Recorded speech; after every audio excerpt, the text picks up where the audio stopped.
Nuestra misión es cuidar la salud de las personas. Nuestro producto es no solo el seguro, sino como todo un sistema de salud que está orquestado por software y por datos. Nuestro ICP, nuestro cliente ideal, son empresas de entre 10 y 100 personas que tienden a tener procesos un poco más ligeros. Hola amigas y amigos, bienvenidos a un cuarto episodio aquí en Accionables y mi invitado de hoy es Arturo Sánchez, CEO y fundador de Sofía. Y el episodio estuvo dividido en dos partes. Al principio, entender el espacio donde ellos están, cuál es la problemática que están atendiendo, y la segunda parte fue dedicado a la vida de un CEO y de un founder como Sofía, que ha pasado desde 3 personas en el equipo hasta cerca de 100 personas. Diferente a cualquier otro seguro. Okay. Y es que es un seguro médico que sí puedes usar. Y en realidad México es atípico en eso. Ok, ¿por qué? Pues en la mayoría de los países el seguro médico sí cubre este tipo de cosas. Ya. Sí cubre cuando te lastimaste el tobillo y quieres ver un especialista para eso. México Ya. no, y eso es atípico. La hipótesis y el diferenciador es que Sofía sí cubre eso. Ok. Ese es el diferenciador, y la hipótesis es que eso es suficientemente valioso para que la gente diga, ok, yo quiero eso. Y para darles un resumen, Arturo estudió matemáticas y su primer trabajo sería lo que hoy se llamaría un científico de datos, un data scientist. Arturo también fue a vivir y a trabajar en Inglaterra en un fondo, y cuando estuvo haciendo su posgrado en Inglaterra logró conseguir una pasantía súper interesante en Songkick, esta plataforma que te ayuda a recordar conciertos y qué está pasando con tus bandas favoritas. Arturo tuvo una gran suerte de que durante el verano que estuvo ahí la empresa tuvo un gran pivot y hasta una crisis, y él dice que para él fue un antes y un después haber estado ahí y cómo le ha servido para Sofía. Y bueno, dentro de Sofía ellos tienen un producto B2C para personas y también tienen un producto B2B para empresas que quieren darle mejores beneficios a sus colaboradores. Arturo nos explica diferencias y la propuesta de valor de cada uno de ellos, cómo en México hay una situación súper particular y por qué entonces Sofía tiene sentido. Esa parte es súper interesante. Y bueno, también hablamos de cuál es el beneficio o el ROI para una empresa o un equipo de people de contratar perks o beneficios como Sofía. Y creo que de 50 en adelante es un 50 a donde voy, porque todavía hay mucho camino, la mayoría del camino sigue por delante. Es como aún más énfasis en qué dices y cómo lo dices y en qué momentos, cómo lo enfocas, cómo le das el tono adecuado y demás. Y creo que pues sí, eso viene sobre todo en momentos como más difíciles o momentos más críticos donde la gente tiene que alinearse en una sola cosa y así, y eso se vuelve con la parte más central del rol de founder. Para hacerlo menos abstracto, al principio cuando empezamos a trabajar como que discutíamos más y en ocasiones se acaloraban más las discusiones y así, y ahorita ya es como un punto donde podemos discutir cualquier tema. Y aunque estemos muy en desacuerdo y de repente sí se caloran las discusiones, como que hemos tenido tantas de esas que ya sabemos cómo manejarlas y cómo pues, calmarnos y seguir, porque pues al otro día tenemos que seguir trabajando. Y la segunda parte me encantó. Logré hablar con Arturo de su vida como CEO, de su relación con sus founders, de cómo ha ido transicionando desde que fueron 3 personas, 10, 30, 50 y hasta casi 100. Y en la última parte hablamos de las ventajas o beneficios que tuvo Arturo de haber trabajado en un VC y cómo eso lo ayudó a él a levantar más capital para Sofía. Y la última sección fue entender el día a día de Arturo y cuál es el reto más importante que él tiene hoy en la mesa. Sin más, este soy yo y Arturo Sánchez aquí en Accionables.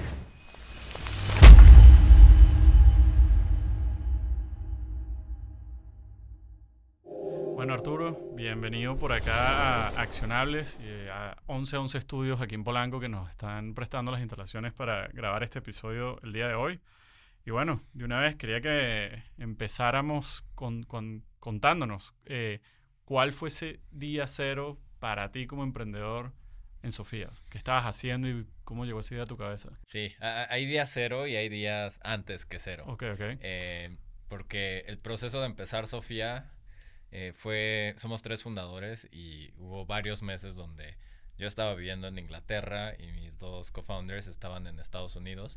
Y entonces, estando así a distancia, pues fuimos como hablando de la idea y ya convenciéndonos de que sí queríamos hacer esto y queríamos mudarnos de vuelta a México, a arrancar Sofía. Y el día cero, que al menos así lo tengo en mi cabeza, es el día que hablé con el que era, no era mi jefe, pero es el founder de la firma donde trabajaba.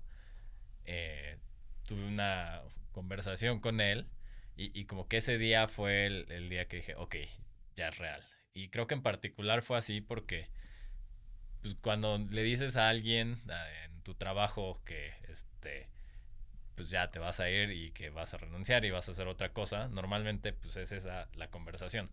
Pero yo trabajaba justamente en un fondo de Venture Capital. Okay. Entonces fue bien peculiar que la primera mitad de esa conversación, el primer como quinto de esa conversación en realidad fue como yo diciéndole, oye, me voy a ir a hacer otra cosa.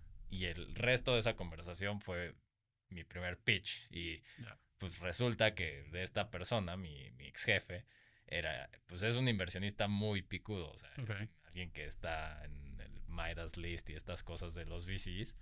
Entonces mi primer pitch fue el día que renuncié y como que ahí fue el día como cero en mi cabeza. Y ya de ahí se volvió real porque pues, yo ya había renunciado y ya como que todo empezó a volverse cada vez más real. Ya habías quemado las balsas, como dicen. Y bueno, yo le iba a preguntar, pero ya me dio curiosidad. ¿Qué te dijo el pitch? ¿Invirtió o no invirtió? Sí, él, por fortuna y digo, estoy súper agradecido, nos ha apoyado desde el principio. Primero fue como a título personal, así, de su dinero, no con el fondo. Que pues eso es muy diferente, porque pues a veces los VCs hacen inversiones que se salen de la estrategia del fondo. Correcto. Este es uno de esos casos porque pues, ese fondo, Index, no invertía en México y nos puso así de su dinero y pues... A título personal. Sí, súper agradecido y pues, bien padre. Y luego, y me estoy brincando como varios pasos, él es quien terminó invirtiendo desde Index ya como institucionalmente y él es ahora el que está en nuestro board. Entonces, pues sí, como que fue ahí una transición y ha sido una evolución de trabajar con él bien padre. Tengo un montón de preguntas. Vamos a echar un poquito para atrás antes de esos cientos de días antes del cero, o miles, no lo sé. Vi en tu LinkedIn que empezaste tu carrera como data scientist, pasaste varios años ahí, ya me vas a contar un poco más de eso, entraste justamente al mundo del VC, que ya también lo acabas de mencionar, y llegamos a este día donde le pichaste a este ex jefe para arrancar Sofía. Cuéntame un poco, ¿por qué personalmente te metiste en data scientist? Creo que además te metiste en unos años tempranos, cuando ahora yo de repente digo data scientist o científico de datos y ya hay gente que, sí, ya lo he escuchado, conozco a alguien, pero de lo que vi en tu LinkedIn, en esos años creo que nadie hablaba de esa carrera. ¿Y cómo te enteraste que esa carrera era buena y valía la pena? Sí, no, para empezar no existía el nombre. Creo que mi título en el contrato, así en mi primer trabajo, era analista de negocios, una cosa así. Lo que hacía de verdad sí era muy data science. O sea, era analizar datos y hacer modelos cuantitativos. Entonces no me puse el título así de a gratis, pero ¿por qué entré ahí? En realidad como que me voy a regresar como 2 pasos más, que es, o sea, antes de trabajar, pues estudié matemáticas. Y la razón explícita por la que estudié matemáticas es porque no sabía qué quería estudiar o hacer. Entonces, pues era bueno en mate y supuse, pues puedo estudiar eso y puedo hacer muchas cosas. Y luego puedo decidir en qué me voy a ir. Y terminé la carrera y seguía sin saber exactamente pues, en qué quería enfocar el resto de mi carrera. Y Data Science fue muy parecido a eso. O sea, la lógica fue muy parecida a eso. Pues no sé bien todavía que Data Science lo puedes aplicar en cualquier cantidad de cosas. Entonces, y dentro de matemáticas lo que más me gustaba era como estadística y los datos y así. De hecho, las materias de la universidad las enfoqué mucho hacia allá. Y bueno, eso fue como la lógica. No sé qué quiero hacer, pero pues eso me da opciones y pues puedo ir aprendiendo skills. Y ahí te interrumpo porque mi socio también empezó con matemáticas la carrera y al menos en su experiencia como que había controversia en la familia. Bueno, ¿y qué vas a hacer como matemático? ¿Y cómo funciona eso? ¿Y vas a ser profesor? Para ti, ¿cómo fue ese núcleo familiar con el tema de la elección de la carrera? Creo que no fue tan controversial. Ok. Porque no sé si es que se los pinté muy bien y muy seguro, Ok. pero cuando hice esa elección fue, pues sí, es como para trabajar en finanzas y cosas Ok. así, y pues como que, Ya, se las vendiste. sí. O sea, que eres buen vendedor porque le vendiste a tus papás la carrera, le vendiste a tu ex jefe el proyecto y te invirtió, así que ya nos vas a contar después ahí algunos secretos de repente para levantar capital. Entonces, bueno, pasaste ahí unos años y cómo llegaste a Visica. Además entiendo que fue en Europa. Es el mismo tema que te venía diciendo porque estaba ya trabajando en esto y dije, me gusta esto y tenía como la inquietud de vivir en algún otro lugar y de hacer una maestría. De nuevo no sabía como exactamente en qué. Y la maestría que estudié fue en estadística y machine learning, o sea, muy como la parte técnica de lo que estaba haciendo. Era como saber hacer eso mejor y tener más fundamentos, pero sin elegir un área de especialización. Ujú. Y bueno, ya me fui a Inglaterra a hacer esa maestría a UCL y em, como, o sea, terminé en este fondo.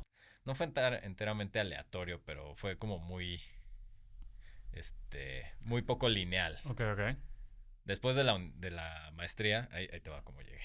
Después de la maestría, quería hacer un internship. Ok. Al final de la maestría tienes que hacer tu tesis. Claro, claro. Y lo puedes hacer trabajando en alguna compañía. Yo quería trabajar en una compañía mientras hacía eso por curiosidad. En particular tenía como este domain que era la música y me gustaba, o sea, me gusta mucho la música. Bien. Y dije, pues estaría muy padre trabajar en data science, intersección con música. Wow. Y hubo como una feria de trabajos así donde van las startups y demás. Y había una empresa que se llama Songkick, que sigue activa, ya la La uso. adquirieron. Y me obsesioné con, o sea, como que sí le eché ganas a hablar con la gente de esa startup porque era música y data science.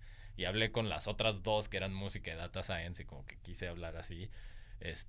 Logré hablar con el que era como el head de data science de Songkick. No tenían un internship, pero pues les dije, oigan, me interesa mucho esto y pueden abrir un internship o hay algo que pueda hacer. Ok, Tengo que ok. hacer mi proyecto de la universidad o de la maestría y lo puedo hacer en una compañía, puede ser en Songkick y bueno, dijeron, va. Ok. Estuve ese verano haciendo ese proyecto y ahí me gustó un buen como la cultura de las startups. Como que bueno. ¿Te eh, recuerdas qué tan grande o pequeña era en ese momento esa empresa? ¿Pocos empleados, muchos empleados? Eran como 30 Ok, personas. estaba todavía early stage prácticamente. Sí, y fue como una experiencia, o sea, a pesar de que fueron 2 meses y medio, 3 meses, la verdad es que aprendí así muchísimo de cómo funcionan las startups y qué cosas suceden en una startup, de cómo es la cultura Ujú. de pues, las startups y cómo es diferente a una cultura más normal o de compañía más tradicional. Y tiene que ver con el momento específico en el que estaba esa compañía en ese punto en el tiempo. Esta compañía había levantado su serie A de Sequoia Wow. Index. Entonces era como el poster child de las startups de Londres en ese momento. Yo no sabía mucho de esto, Sí, sí. pero como que me sonó que son cool y pues Hablábamos que entiendo. 2017, dice. No, esto fue 2012. Wow. Wow. Ok, ok. 2013. Wow. Pero en ese momento Londres no había tenido y no tenía la reputación como hub de startups. Entonces era como el hub latente en Ok, Europa ok. y esta compañía era como pues ahí una compañía bien prometedora porque pues el mercado al que iban era revolucionar la música en vivo. Sí, sí, sí. A la vez esa startup estaba pasando tenían su producto principal que era como tracking de concierto música para recomendarte o para decirte cuando había conciertos relevantes en tu ciudad.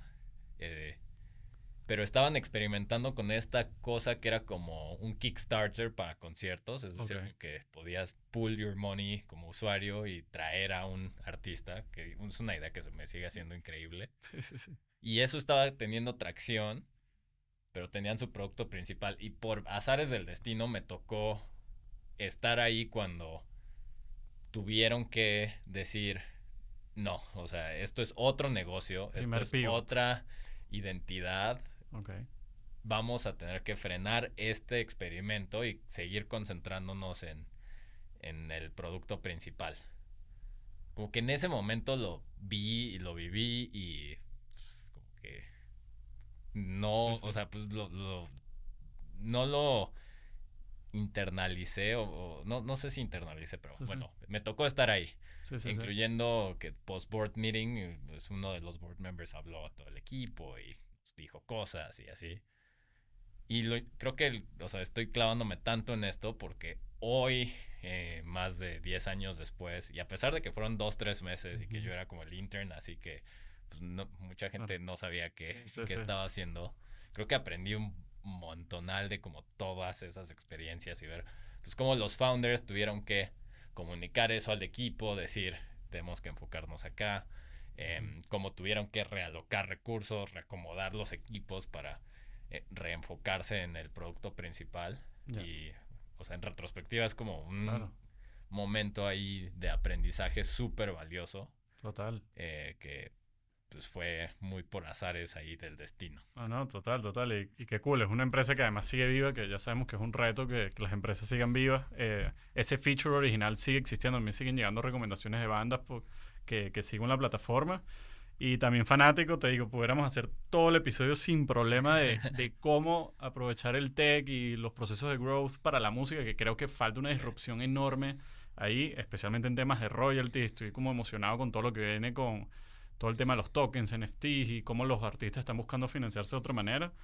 No, pero es una industria, o sea, Sonky, que al final tuvo un exit ahí medio dramático en que Ticketmaster los compró y así. No sabía. Sí, o sea, como resultado de un lawsuit y no sé, muchas cosas. Pero, o sea, tu punto es 100% cierto. Su visión era que Sonky fuera donde tú compras el boleto y todo está integrado y funciona muy bien. Pero pues están los incumbents y Ticketmaster y como que hubo una batalla ahí, terminó comprándolos y así acabó esa historia. Pero hay varias olas todavía por venir. Seguro. Yo estoy ahí como atento en el futuro de cómo me involucro en esa industria porque me fascina. Pero bueno, ya empezaste a tocar temas que vamos a hablar hoy. Producto, pivotear, estrategia, el rol de founder. Ya dijiste que viste cómo les tocó comunicar a ellos. O sea, todos esos temas tensos de pivots. Seguramente has tenido pivots en Sofía. Y uno que me gusta y que lo hablamos antes de comenzar a grabar, bueno, la guerra entre las nuevas empresas contra el status quo, David contra Goliat, o las nuevas empresas contra los dinosaurios, como me gusta llamarlos. Y me recordaste un documental que recomiendo un montón, creo que sigue en Netflix, se llama Print the Legend, y es como las nuevas empresas o las nuevas startups de impresión 3D salieron a luchar con las grandes empresas de impresión 3D. Y pasaron varios casos. La pequeña que le ganó a la grande que se tuvo que comer a la pequeña porque si no la grande iba a morir y logró como que adquirir bien. Pero es un buen documental, dura como 1 hora y es buenísimo ver la experiencia de las pequeñas contra los grandes. Entonces, bueno, ya vamos a los primeros días de Sofía. ¿Qué hipótesis tienes tú y tu equipo? O sea, ¿qué están trayendo al mercado? ¿Por qué nace Sofía y cuál es esa gran misión, esa gran bandera que tienen y por la que están construyendo un producto y una solución todos los días? Sí, creo que nuestra misión tiene el elemento de que es universal y nunca se acaba porque, o sea, lo que hacemos explícitamente, nuestra misión es mejorar la forma en que millones de personas cuidan su salud. Y hay como varios elementos de como muy intencionales ahí. Uno es mejorar, o sea, como no es solo cambiar, no es solo como reacomodar y hacer diferente, es como quieres mejorar.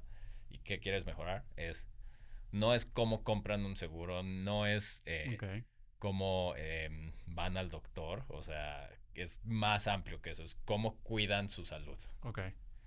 Y el tercer elemento es para millones de personas, porque, pues, o sea, puedes hacer eso estando como al pendiente de una persona y eso, pues, es valioso, pero, pues, es una persona. Como Claro, que el claro. valor de una startup es que logras alcanzar e impactar, pues, a muchas personas. En nuestro caso, tenemos claro que tenemos que llegar a millones de Ujú, personas eventualmente. ujú. Entonces, eso es lo que nos guía y es un problema que pues, siempre puedes mejorar cómo la gente cuida su salud. Siempre puedes hacer una cosa más. Entonces nunca se acaba.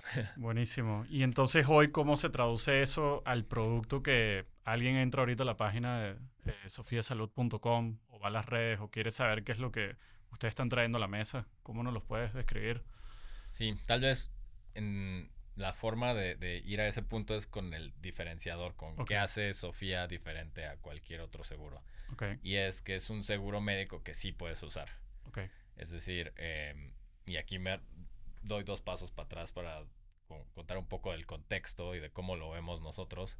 Y es que en México existen seguros de gastos médicos que usas cuando algo salió muy mal en Ujú. relación a tu salud y tuviste un accidente o una enfermedad grave. Y ya, de hecho la gente lo que dice es, sí, tengo ese seguro para ojalá nunca usarlo. Lo que la gente Sí, sí, literal dice. literal. Em, y esto es atípico en que en otros lugares del mundo no es así, no es la expectativa. Como que esa es una expectativa muy, muy baja para un producto.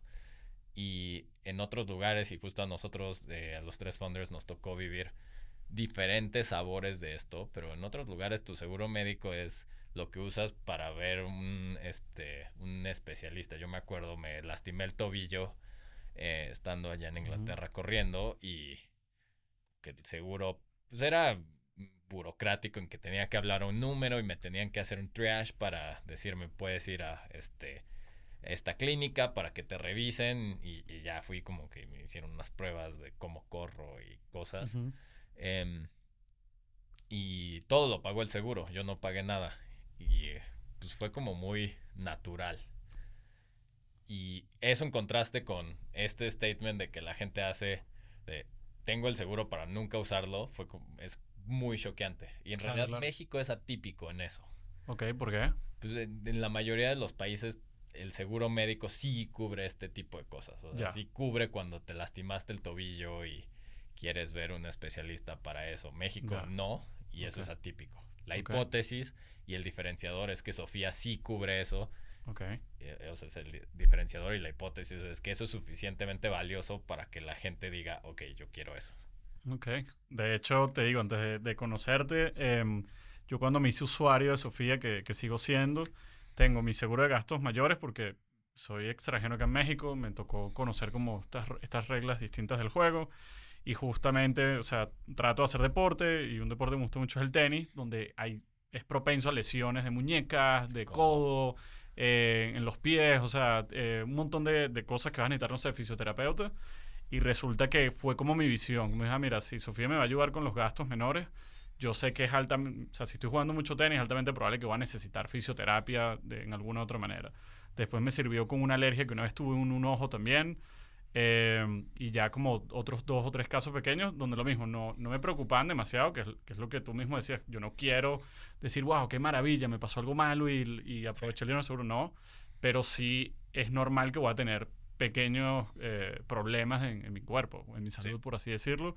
Y literal así lo entendí. Así que está buenísimo. Sí. Y para entender un poco este contexto que tú acabas de mencionar a México, que honestamente no sabía, ¿México es el único país de la región que está en esta situación? ¿O por qué México llegó a estas reglas del juego? ¿Por qué el status quo, los dinosaurios decidieron que era así?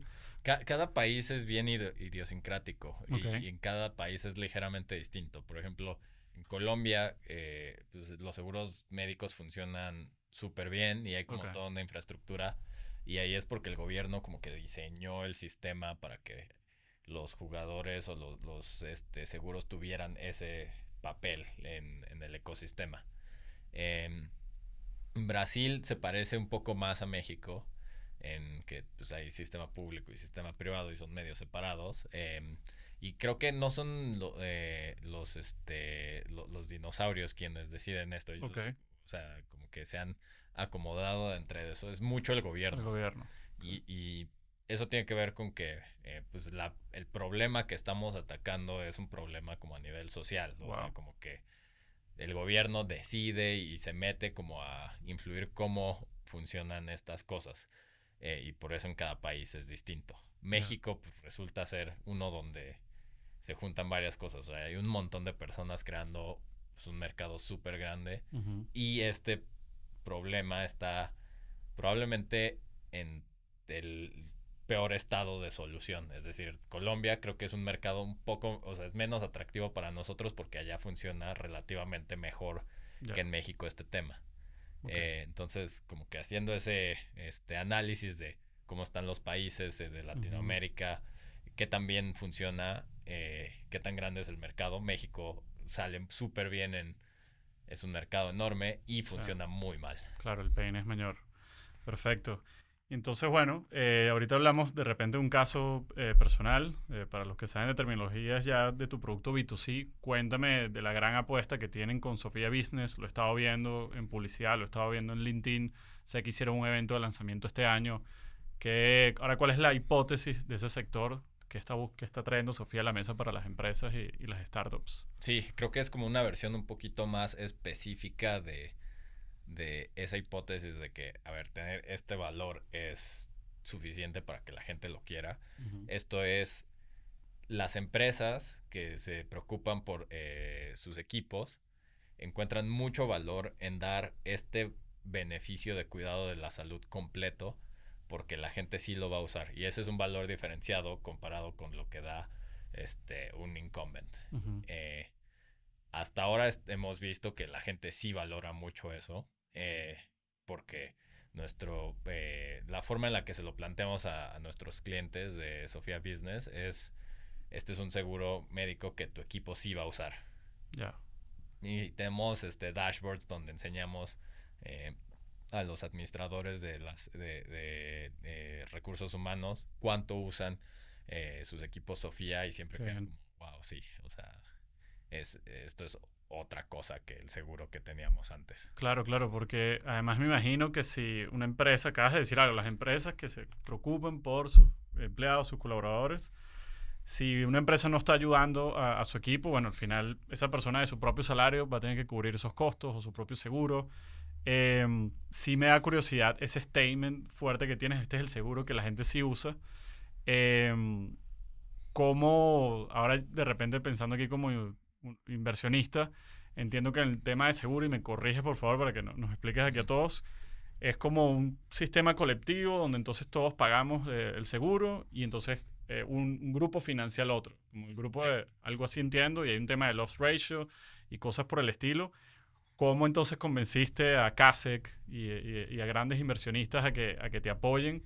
Si tú le dices, no, mira, aquí yo quiero que la gente lo use. ¿Cómo funciona ese juego ahí de Sí, Units Economics? creo que ahí está la magia, porque, y me voy a regresar al Háblanos caso sobre que eso. decías, una lesión de codo, por jugar tenis. Tu seguro normal, pues, te va a ser difícil. Tal vez ni siquiera piensas en hacer el claim de una consulta con tu seguro normal Mm, y probablemente te lo haga difícil si ya, haces ese claim. Nosotros al contrario, pues como te digo, estamos como empujando a que te revises eso sí. eso, tomes fisioterapia y ahí lo que hace que funcione es que muy probablemente si te atiendes esta lesión rápido, Mm, no necesites cirugía. Y ya, las terapias que puedes haber tomado tal vez nos cuestan, no sé, si son 5,000, 6,000 pesos. sí, Si necesitas una operación de codo de tenista, eso nos va a costar al menos 90,000 pesos, cien ok, mil pesos. Entonces, ahí es donde los números tienen sentido. ya. Por invertir en En hacer fácil la atención y que tú te revises el codo antes de que te dañes permanentemente el cartílago, nosotros en muchos casos gastamos menos dinero. Tú obviamente tienes una mejor experiencia porque tu lesión no evolucionó sí, así, no te tuvieron que hacer una cirugía, evitas el riesgo de complicaciones Entonces, esa alineación de incentivos es donde como que sucede la magia. Ya. Eso no es fácil de hacer porque eso implica que nosotros tenemos que no solo pagar tus cuentas, sino como meternos al cuidado y entender qué cosas pues sí vamos a cubrir, cómo las vamos a cubrir, facilitarte ir a fisioterapia. Y eso es una operación bastante intensiva versus como esperar a que tú me mandes una cuenta y decidir si te la pago. Entiendo. Y entonces para de repente el que no se ha animado a estar en Sofía, yo que he vivido la experiencia desde el app, que me ha parecido una maravilla, chatear con los sabios, como le dicen ustedes, que es como el equipo, yo le llamaría de Customer Support, que me canaliza los siguientes pasos, los reembolsos, con quién tengo que hablar, las citas. Se me ha hecho, de verdad, increíble la experiencia y bueno, yo trabajo en tecnología. Ya hablando aquí como nerd, lo que más de repente me gustó honestamente como usuario fue todo el proceso de onboarding de ustedes. Que lo hice, no sé, yo creo que hace ya 2, 3 años. Y ya sabemos que 3 años en tech es casi una década porque las tecnologías evolucionan, todo el mundo empieza a aprender procesos de otros. Y hace 3 años yo nunca me había encontrado en Latinoamérica con un proceso de onboarding como el que tienen ustedes. Y eso ya me parecía de hecho increíble. O sea, tuve esa primera buena impresión que toda persona de producto quiere tener para que ese usuario diga, wow, llegué a un aha moment, hablo del producto, se lo comento a mis amigos. Cuéntanos un poco, esa persona que de repente ahorita está tomando decisiones dentro de una empresa, ¿cuál es el beneficio que va a recibir? Porque yo, como usuario, ya yo veo una facilidad increíble de cómo funcionan los procesos digitales de ustedes, a diferencia de ese proceso engorroso y burocrático, de repente con seguros más tradicionales. Cuéntanos un poco cómo es ese producto aquí en palabras para que la gente conozca más Sofía y la experiencia. Sí, bien, sí, nuestra misión es cuidar la salud de las personas. Nuestro producto es no solo el seguro, sino como todo un sistema de salud que está orquestado por software y por datos. Entonces, pues sí, eso lo que un usuario experimenta es, tienes un onboarding súper smooth a tu app y eso te explica qué tienes, qué beneficios, cómo se usan. Y si tienes alguna necesidad médica, tienes desde las videoconsultas en la app, que son el punto de entrada al cuidado médico. Pero suponiendo, regresándome a tu caso, por la videoconsulta dice, uy, no, suena que ya estoy súper seguro que probablemente es codo de tenista y vamos a tener que operarte, pero bueno, ve a ver un ortopedista. Sofía y los sabios te ayudan a agendar esa consulta. Y si sí requieres esa operación, que pues es lo que intentamos evitar, pues nosotros te canalizamos al hospital que te convenga por ubicación, costos, demás. Y toda la información médica y todo el proceso de administración del hospital lo manejamos por ti, tal que tú vas, ya estás programado, llegas, tu cirugía, te recuperas y te vas y todo el pago y todo sucede como en automático. Okay. Entonces, ese es el producto que brindamos, como todo el sistema que te permite a ti como usuario tener, no es, es un caso donde tuviste una lesión, entonces no es como necesariamente una experiencia delighting, pero hace que todo el proceso que en un incumbent sería dolor encima de tu malestar físico sea pues, lo más smooth posible. Perfecto. Y bueno, alguien que de repente dice, mira, esto suena una maravilla, ¿por qué no lo estamos usando en la empresa? Pero capaz dice, wow, cambiarme de mi seguro va a ser complicado, los perfiles, no sé, temas de antigüedad, ya me contarás. Siempre hay, hablando aquí ya en temas de producto y fricción, de ese switching cost, de bueno, ya tengo un proceso, ya hasta incluso hay gente que le da fastidio, así ve el beneficio, y dice, mira, es que ya me da fastidio dedicar energía a cambiarme. ¿Es fácil, no es fácil cambiarse de una empresa hacia Sofía? ¿Qué le puedes decir al que te está escuchando sobre esa parte? Sí, en general es bastante fácil, o sea, es un proceso que pues toma un par de días, cuando es muy rápido, un par de semanas y nos tardamos. Es también una conversación con la empresa de a qué velocidad se mueven, pero es algo en realidad bastante sencillo. Sobre todo porque nuestros sweet spots y nuestro ICP, nuestro cliente ideal, son empresas entre 10 y 100 personas que tienden a tener procesos un poco más ligeros.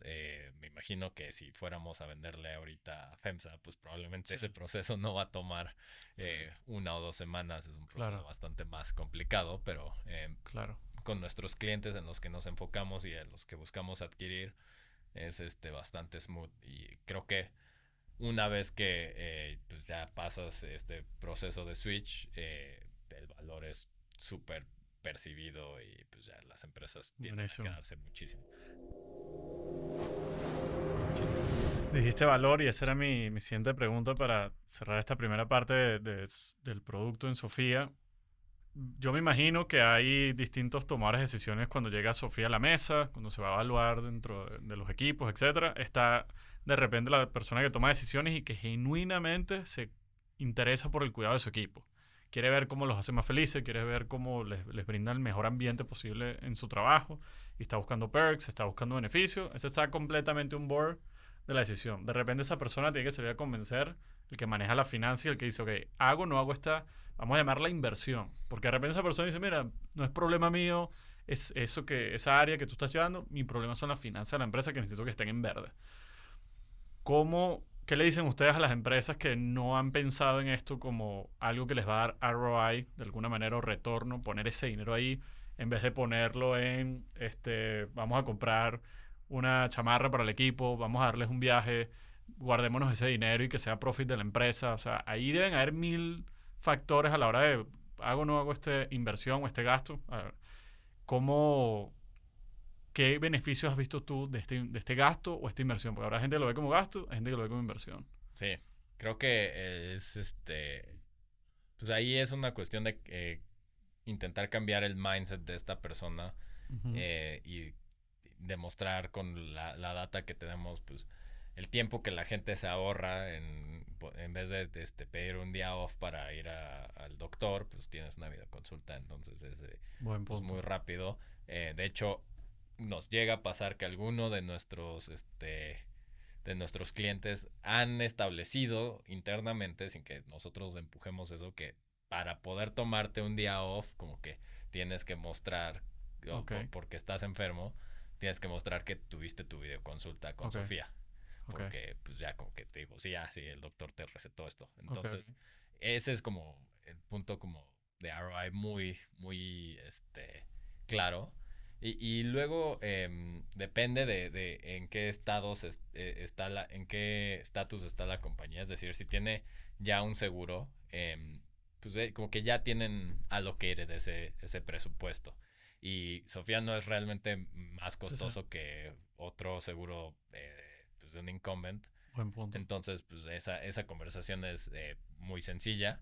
Si por el contrario es la primera vez que la empresa va a tener un seguro, pues sí hay que acompañarlos más y contarles de todos estos beneficios, convencerlos de que vale la pena. También hay algunos ángulos como bastante más técnicos, así de cómo puedes deducir este gasto de tus impuestos y demás, que también lo hace más atractivo para ese tomador de decisiones. Qué bien, qué bien. Y te digo, a mí me encanta. En la empresa tenemos una filosofía que le decimos marginal gains, o sea, buscar dónde podemos buscar microeficiencias y creer que la acumulación de esas microeficiencias sí tiene un valor. Nunca hubiese pensado en algo tan obvio de que, mira, ya por tener atención digital, el tiempo de commute que le ahorras a esa persona, tanto por su bienestar y su tiempo, y hasta por la propia empresa, porque bueno, puede atenderse y rápido vuelve a su puesto de trabajo y no fue traumático, no gastó dinero en transporte, gasolina o taxi, o sea, lo que hayas necesitado. Y de verdad, o sea, me imagino que como esos deben haber muchos. Y bueno, me imagino que cualquier persona que quiera va a la página, ahí habla con el equipo de Sofía, cotiza y empieza el proceso de proponerles una solución para la empresa. Así es, sofiasalud.com, y ahí está muy claro para empresas, Sofía Business, o para individuos también. Perfecto. Bueno, Arturo, ahora quiero aprovechar que te tenemos acá hoy y nos contaste como, bueno, todo lo que estás haciendo, qué producto ya tienen, qué solución han construido y siguen construyendo. Quisiera que esta segunda parte hablemos más de tu rol como emprendedor, como founder, y que empecemos de repente, que que nos cuentes cómo ha sido esa evolución de tu rol, dado que ahora tienen más de 100 colaboradores en la empresa. ¿Cómo crees tú cuáles han sido de repente esos puntos en el timeline donde tú dices, wow, cuando éramos 5, mi rol era este. Cuando éramos 20, ya yo sentí que la cosa cambió. Cuando íbamos a 50, era una empresa que ya yo ni conocía y ya yo no sé ni cómo funcionan las cosas. Tuve que volver a aprender todo de cero, no lo sé. ¿Qué milestones o qué fechas tienes en tu cabeza de lo que ha sido tu rol de founder desde el día cero hasta hoy? Que Sí. ya tienen 4 o 5 años en Sofía. Sí, 5 años. 5 años. 3 años operando, pero 5 años ya como empresa. Ok. Sí, a ver, al principio cuando cabes literalmente en un cuarto, nuestra primera oficina fue un cuarto. Bueno, tal vez antes que eso, nuestra primera oficina fue la sala de mi Sí, depa. claro. Esa primera fase, antes de siquiera tener oficina, pues éramos los 3 founders haciendo todo. Y creo que esa primera fase es bien específica. Creo que esa es la que te llevas como founder y como que no hay como un análogo. O sea, Sí. es como... El 0 a 1 es O sea, solo este y momento. hoy yo no hago algo, nada va a suceder. Literal. Y es como una sensación medio overwhelming de, Sí. ok, si no estoy haciendo algo, no está sucediendo nada. Y luego, el siguiente paso es cuando empiezas a tener un equipo. Y eso cambia un poco. Puede ser que tú ya no estés haciendo cosas porque estás haciendo otra cosa, Sí, pero sí. pues ya hay más cosas sucediendo. Ahí estábamos en una oficina donde cabíamos todos, entonces no había mucha necesidad de pues planear o alinearnos Sí. demasiado o así, porque pues era un cuarto y todo era así, aquí y allá. Esa es como otra etapa. Luego creo que la siguiente etapa, y esa creo que es literal hasta que funcionalmente todos caben en un cuarto. 8, 9, 10 personas. Más Sí. que eso, pues ya como que empieza a cambiar a la Sí. siguiente, que ahí es donde tienes que empezar a asegurarte que las personas tienen la información correcta y que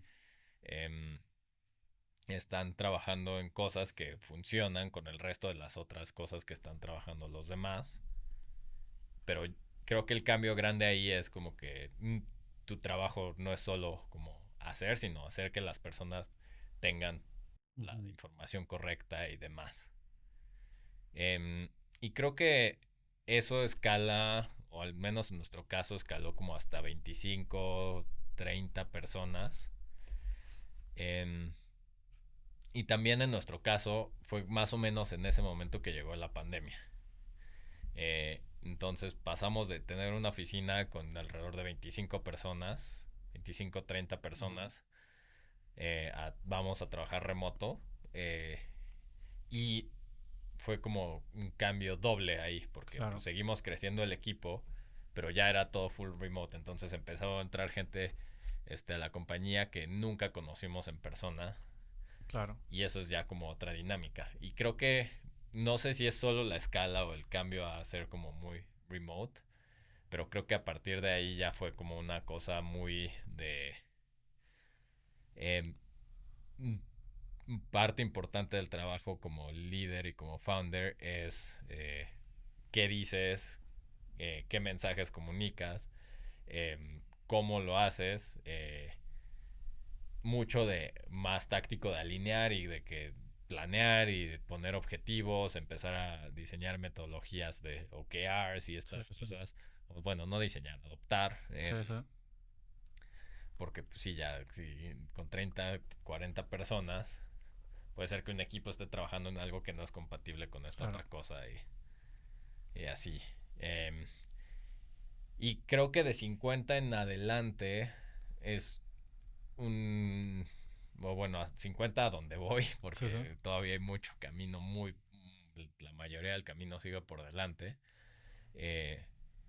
Es como aún más énfasis en qué dices y cómo lo dices y en qué momentos, cómo lo enfocas, cómo le das el tono adecuado. y demás. Y creo que, pues sí, eso viene sobre todo en momentos como más difíciles o momentos más críticos donde la gente tiene que alinearse en una sola cosa y así. Y eso se vuelve con la parte como más central del rol de founder y Ya. operador.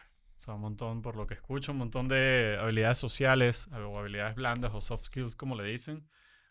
Por lo que más, una de las gran parte que oigo, y bueno, no lo dijiste en palabras, pero alineación, yo creo que bueno, es lo que siempre se está desalineando. Es como cómo nos volvemos a alinear, cómo nos acordamos hacia dónde vamos. Sí. Y cómo nos aseguramos de que ese mensaje llegue absolutamente a todos para que todos teóricamente contribuyamos en un pedazo de ese North Star Metric o como ustedes lo llamen internamente. Y, y adentro, o sea, siempre o sea, un tema que trato de conversar es el tema de founders, que además si tu primera experiencia como emprendedor es ya tener founders, porque hay gente que arranca solo y hay gente que arranca en un equipo, nadie te ha enseñado exactamente cómo manejar esas conversaciones. Teóricamente todos son iguales, todos son peers. Ya ahí hay un tema de, bueno, cómo digo las cosas de una manera de que esto funcione, pero al mismo tiempo tengo que decir lo que pienso, si estemos totalmente en contra.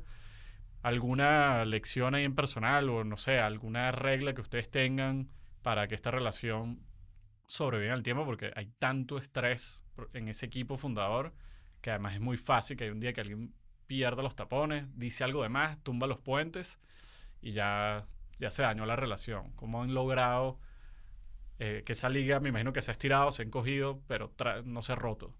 Sí, sí, no, somos 3 founders y los 3 seguimos en Sofía. Qué bien. Y en nuestro caso ayudó que nos conocemos desde hace mucho. Yo Okay. los conocí a ellos en la universidad, o sea, en 2006, 2007.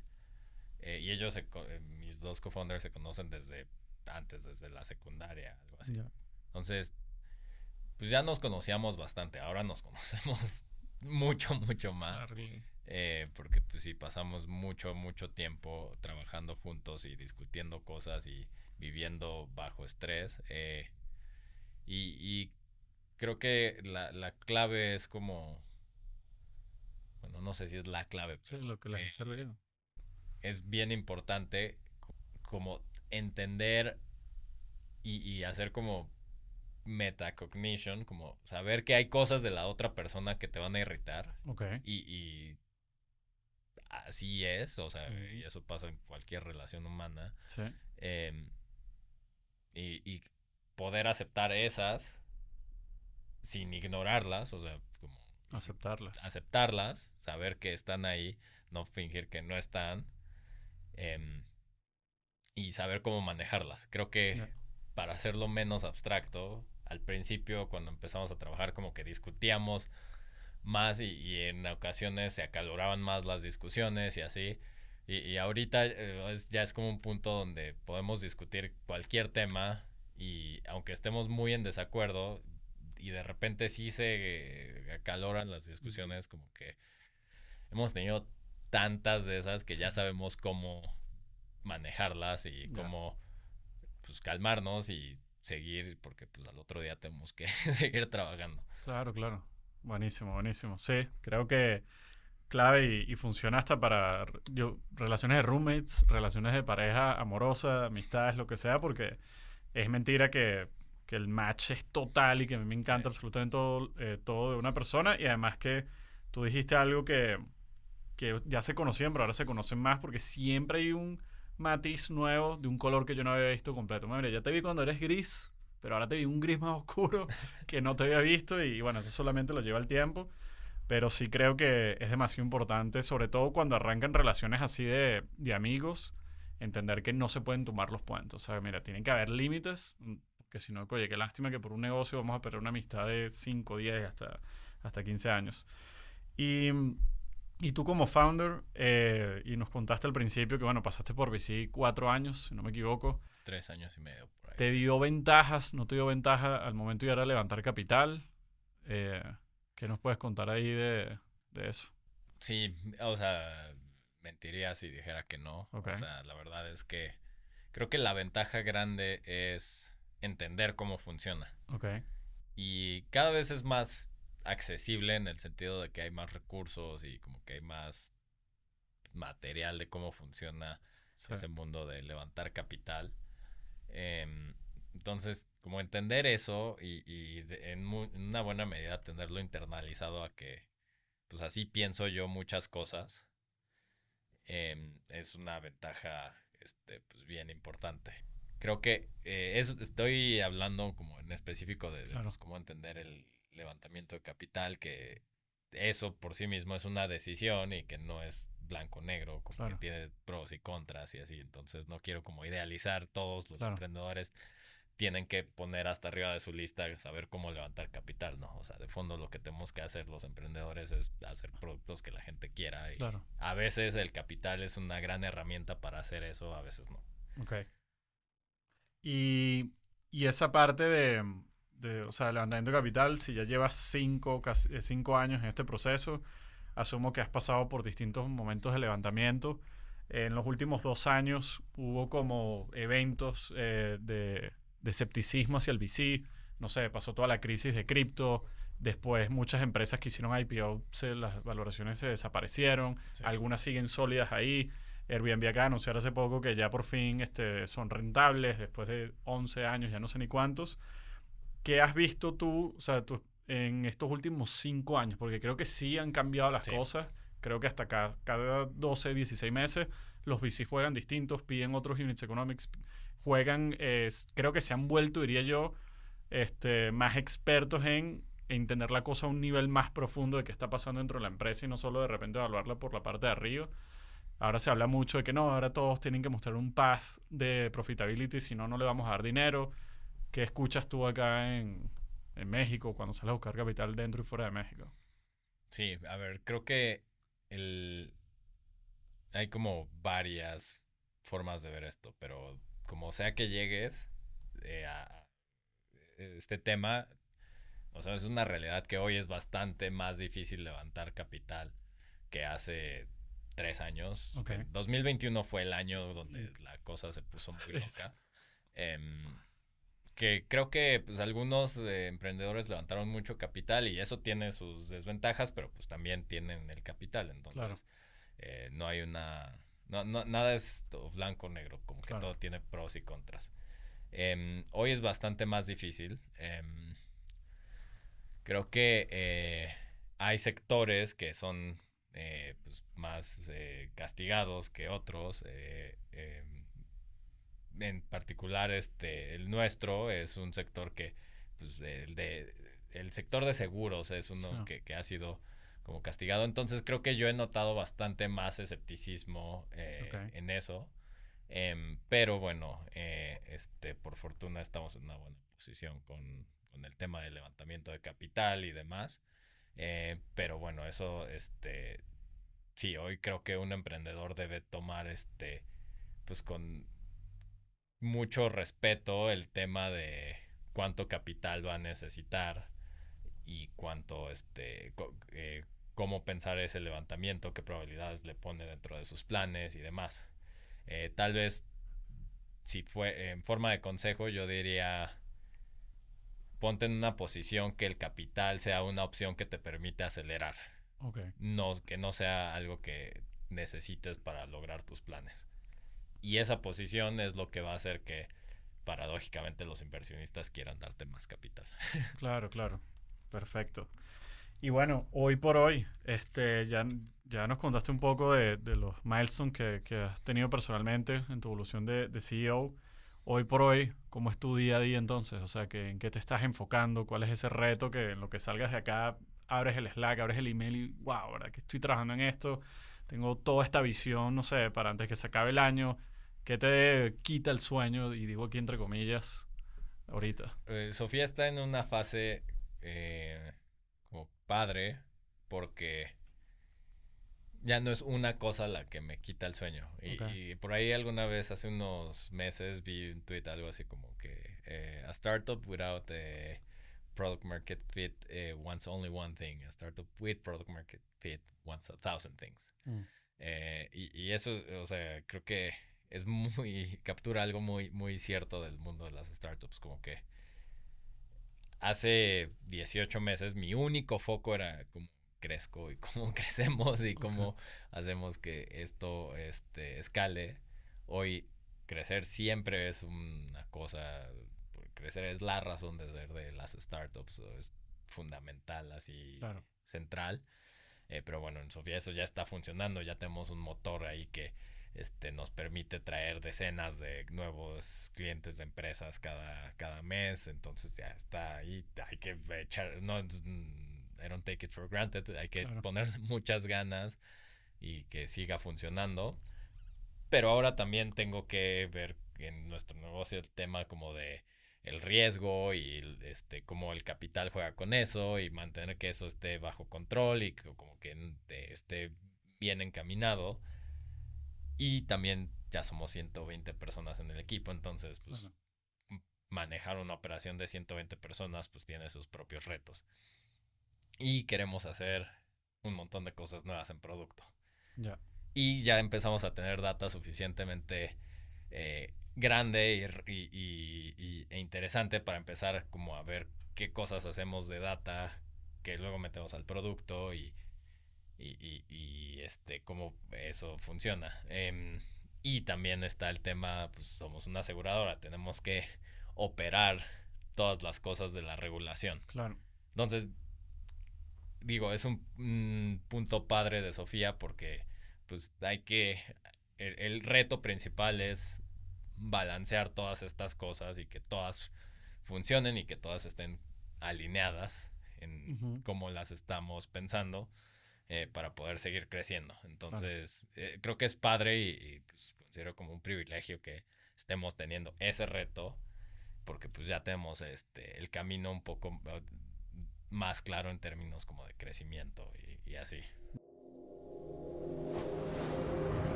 Y bueno, me quedan 3 preguntas para cerrar ya un poco a nivel más personal.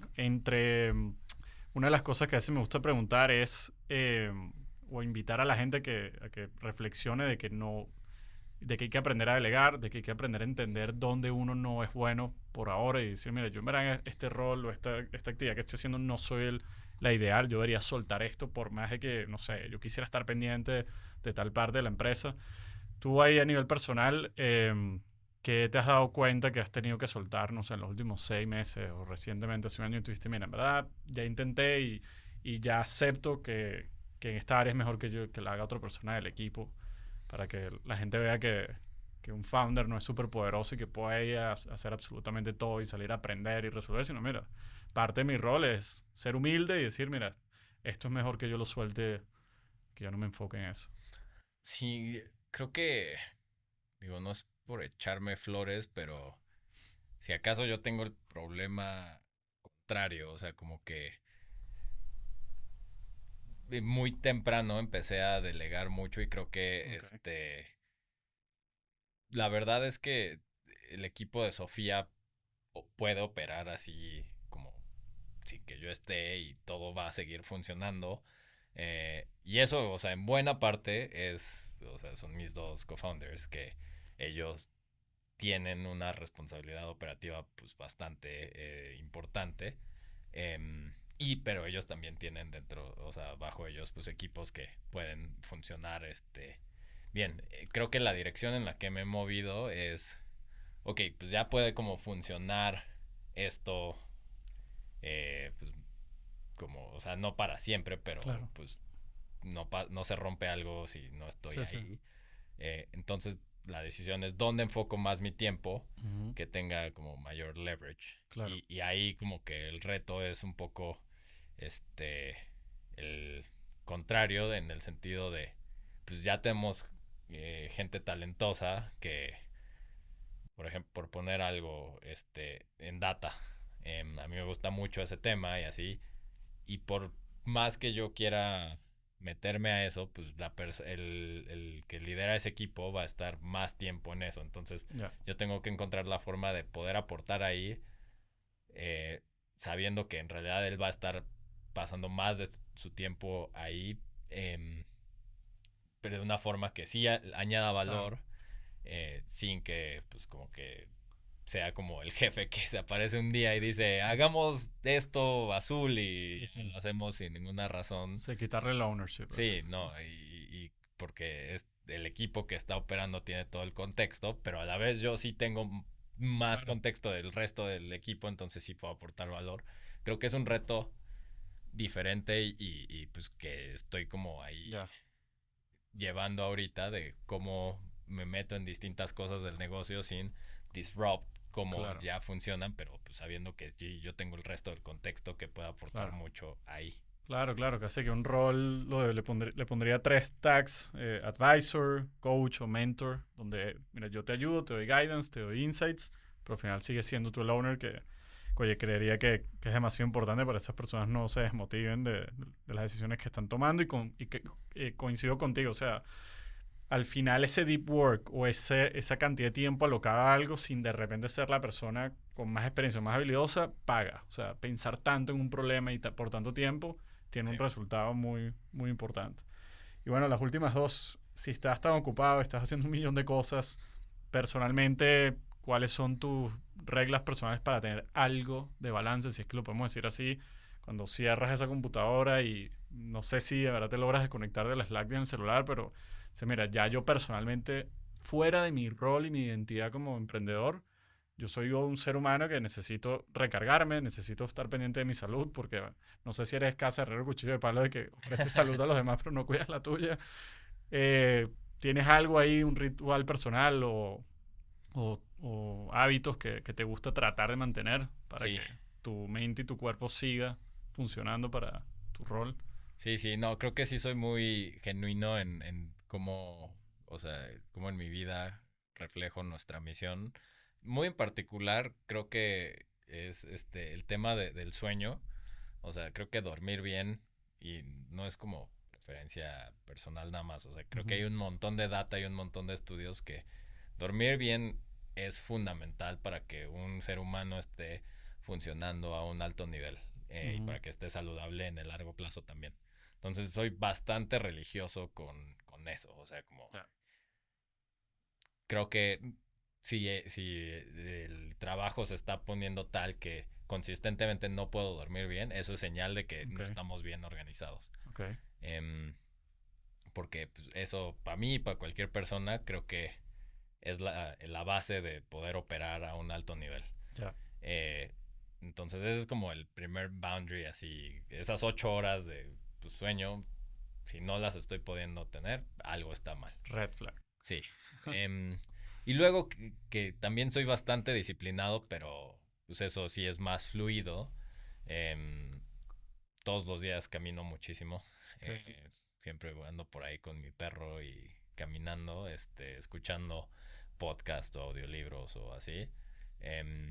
Y sí tengo pues un hábito de hacer ejercicio más como de intensidad y en forma y con un plan y así. Pero bueno, ese a veces sí, la verdad, cuando las cosas se ponen más intensas, pues por ejemplo estas últimas semanas sí he fallado un poco más. Ya. Bueno, nada, y de chiste le digo a tu equipo más cercano o a los founders que de repente pongan pública tu métrica de sueño. Entonces, oye, bueno, mira, si está Arturo esta semana, tenemos que cambiar algo y puede ser un indicador interesante ahí a ver qué pasa. Y bueno, la última ya para despedirnos aquí en Accionables y de nuevo aquí en 1111 Estudios que nos prestaron los espacios. Cuando la cosa no se está viendo bien en las métricas de sueño, en las métricas del negocio, en el runway, esos días o meses o semanas donde la cosa se está oscureciendo y se empieza a cerrar como esa ventana y te vas a dormir y dices, wow, qué cantidad de problemas tenemos en la mesa y mañana ni siquiera sé por dónde voy a empezar. Cuando la cosa está mal o está oscura, ¿qué es lo más interno de ti que todavía dice, no, vamos, o sea, esto lo vamos a resolver? ¿Qué es lo que mueve a Arturo para seguir cuando no pareciera que ni siquiera hay esperanza? Sí, no, y es buena pregunta. Justo la semana pasada tuvimos un evento interno sobre el aniversario de Sofía y ahí hablé un poco de uno de nuestros principios, que es Our Socios Come First, o sea, nuestros usuarios, nuestros socios, como que deben ser el North Star. Y reflexioné un poco sobre ese principio en el contexto de, pues ya hoy Sofía tiene varios miles de usuarios, muchos miles de usuarios que literalmente confían su salud en nosotros. Nos pagan dinero todos los meses para que si algo se llega a poner muy mal, nosotros somos responsables de su salud en buena medida. Y detrás de cada una de esas miles de personas, pues hay una persona con una familia, con un trabajo, con responsabilidades, que está dependiendo en nosotros para que en ese momento crítico en sus vidas respondamos y les podamos ayudar lo más posible. Entonces, cuando las cosas se ponen muy difíciles, como que me voy de regreso ahí y es como, ok, pues no, o sea, bien o mal, esa responsabilidad es gigante y pues tenemos que honrarla y live up to that y pues eso vale la pena echarle todo lo que tengamos. Buenísimo. Bueno, gracias por haber venido, Arturo, y por haber compartido tantos datos personales de tu carrera, de la empresa. Y bueno, desearte a ti y a todo tu equipo muchísimo éxito para todo lo que están haciendo en Sofía. Gracias. No, gracias por la invitación. Súper. Dale, que esté muy bien. Chao a todos.